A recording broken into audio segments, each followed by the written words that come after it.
teniendo, qué bueno. Pero el que está impuesto a tener toda la vida y se aferra, el día que no tiene, sufre mucho y se anda cortando hasta las venas.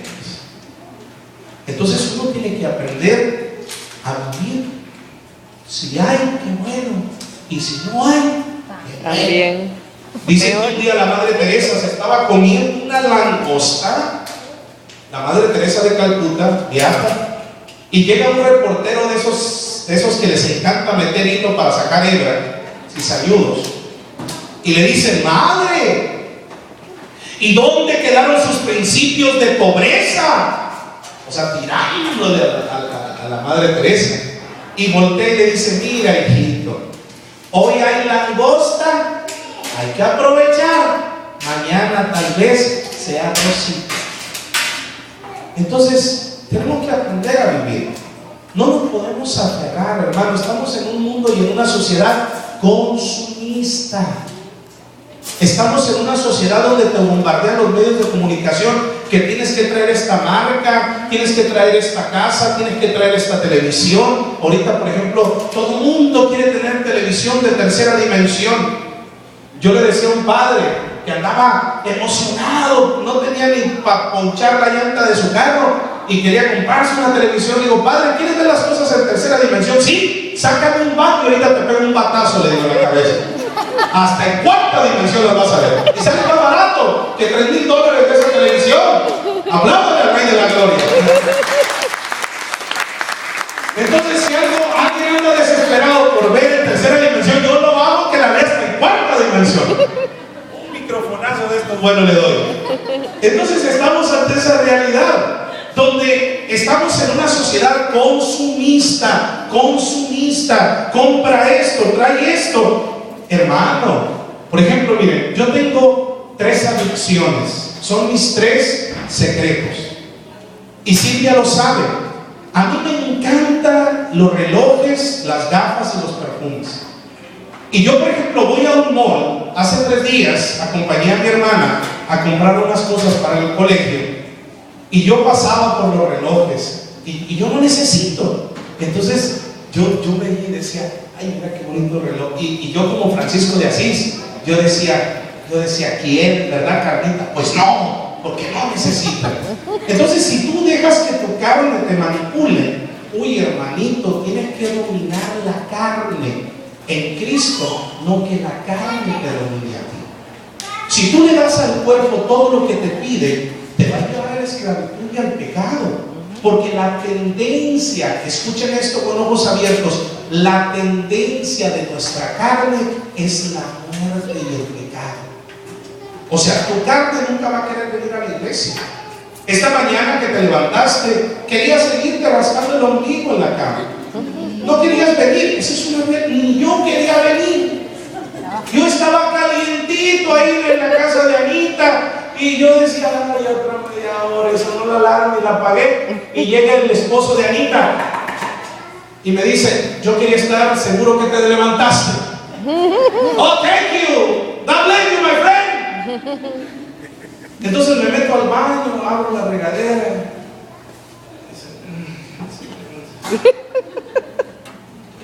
Y luego allá en Phoenix eran apenas las 6 de la mañana, 2 horas atrás. Yo no quería venir, la verdad. En mi carne, en mi espíritu tenía que estar aquí. Entonces, la carne nunca va a querer lo bueno, siempre va a querer algo malo. Por eso necesitamos la gracia del Espíritu Santo. O sea, el Espíritu Santo es poder de Dios que te hace tener autoridad sobre lo negativo. Amén. Amén. Entonces, tenemos que aprender que Jesucristo es el ungido de Dios. Y reitero lo que había dicho ahorita. Los que quieran ver en cuarta dimensión me dicen, el madrazo cuesta $5.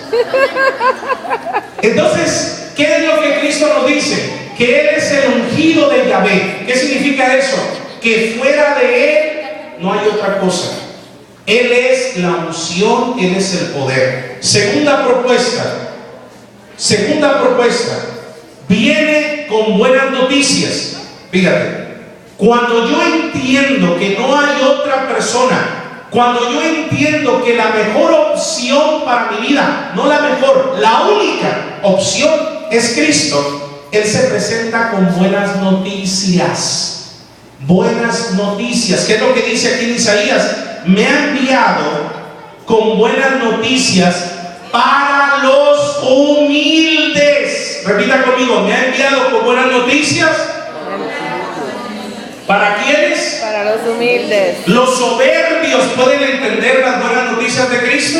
No. No, y no porque sean personas malas. Cuando hablo de humildad,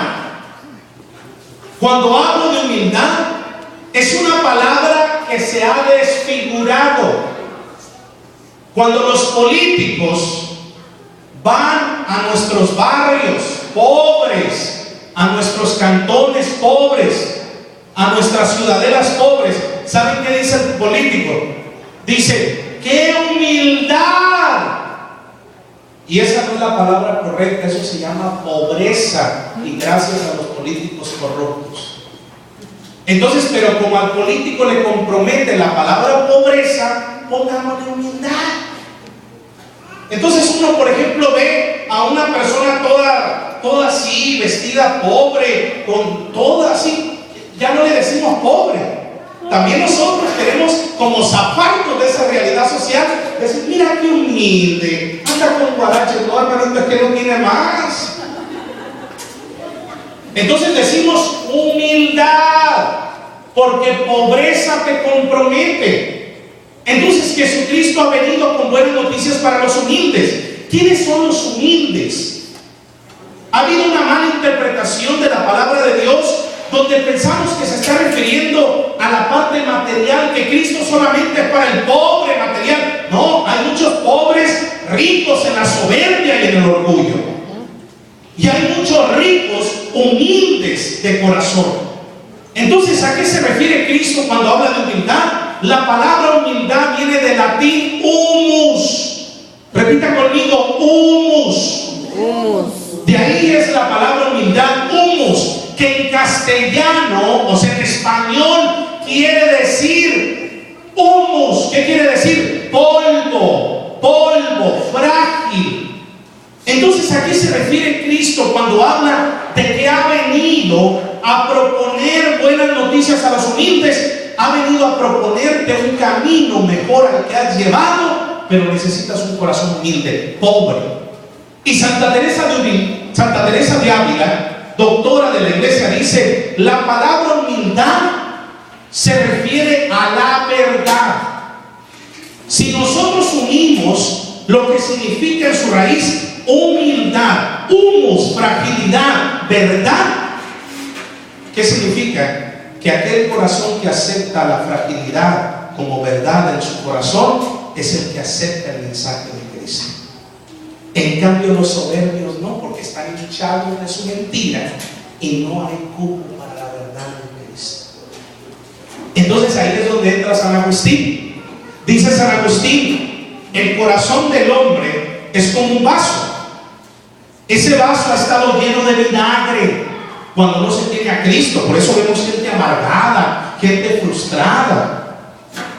Uno de mis hobbies, que es el preferido que tengo en mi vida, yo puedo llegar 4 o 5 horas antes a un aeropuerto, que me encanta, créanme.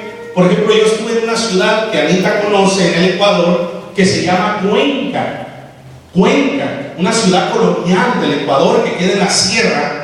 Y enfrente de la catedral donde estuvo el Papa Juan Pablo II hay una plaza. Entonces a mí me invitó en el 2008 un mes el arzobispo de Cuenca a predicar en toda su arquidiócesis, en todas las parroquias prediqué. Entonces a mí me encantaba mucho irme a las 2, entre 2:30 y 3 de la tarde, irme a esa plaza a